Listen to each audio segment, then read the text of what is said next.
một hạt cơm đi đi. Quay đoạn riêng.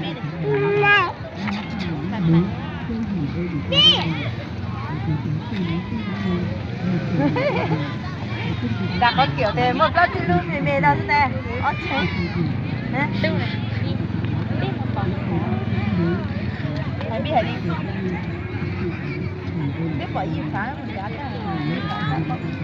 Cũng đang tôi lẻ đấy. Nhà bi ơi. Biết ba đâu? Cái nào nát ra. Biết là cho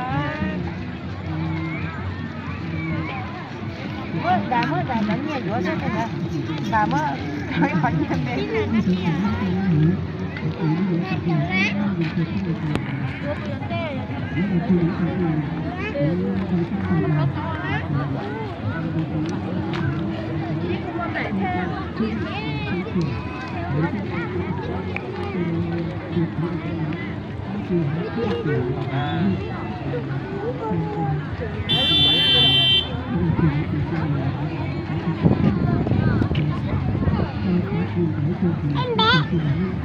em bé ra đường em bé là mày gì thì dục thì em bé là mày dục thì có từ lớp của người ta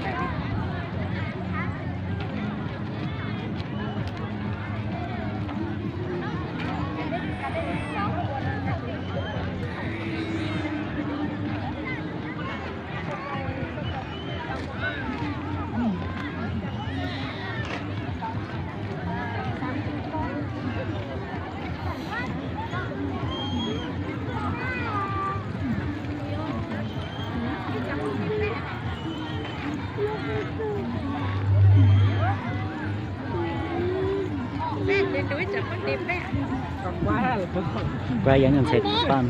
ra thì bé cho nó Quay mong thử quay thì mô con chụp quá thì.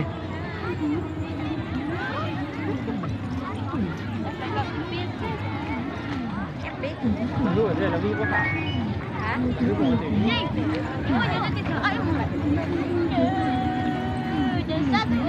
mi mỏ tiền mỏ nhiều tiền mỏ ăn là hai là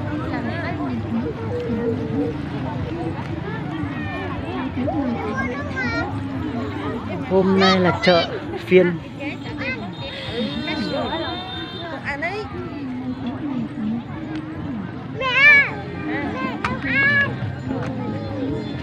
quái xe quái đầu tôi cái sào xe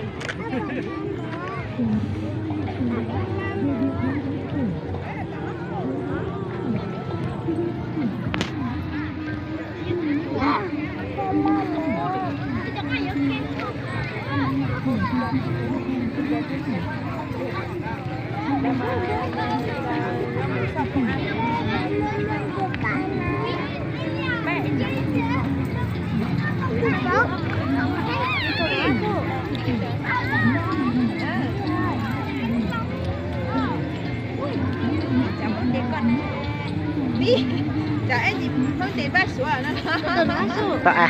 bác sủa luôn nó đấy chồng tiền con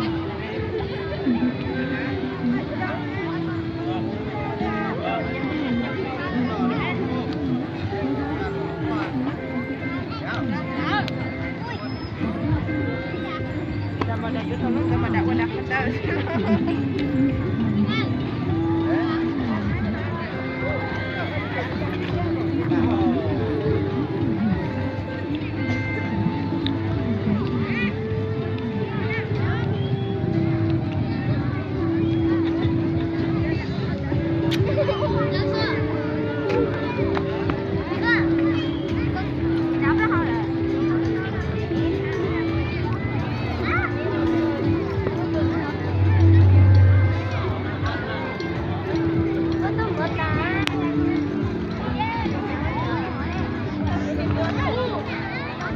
Cái tên nó hả?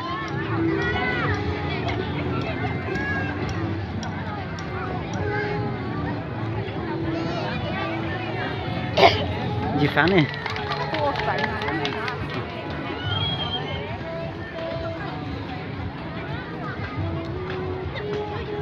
Học chính ơi. Ui, anh à chị nó.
Chúa hay chỉ cần một gì đó.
Kêu gọi tất cả những người dân Việt Kiều mỗi hộ gia đình này đã ủng hộ 160.000 và những cán bộ của mình thì cũng phải làm sao để làm cái sân khấu này nó đây sân khấu này là phải làm cái sân khấu đó này đây chỉ là sân khấu một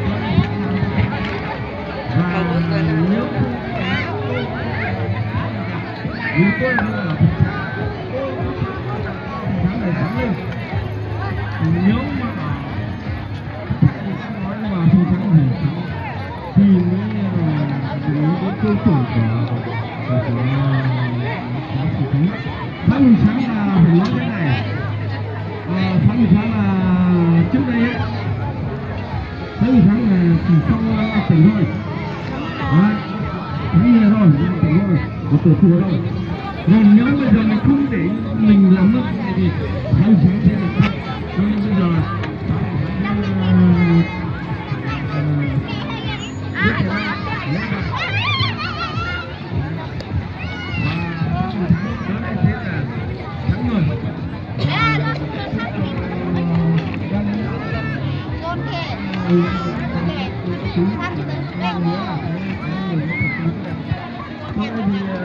mình thì không thuộc thẻ mình sẽ nhớ một cái thẻ mình thì làm vậy mình thì không thuộc thẻ nữa mình làm quốc gia về thuộc thẻ thế thôi còn không thuộc thẻ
mở rồi đừng có miếng móc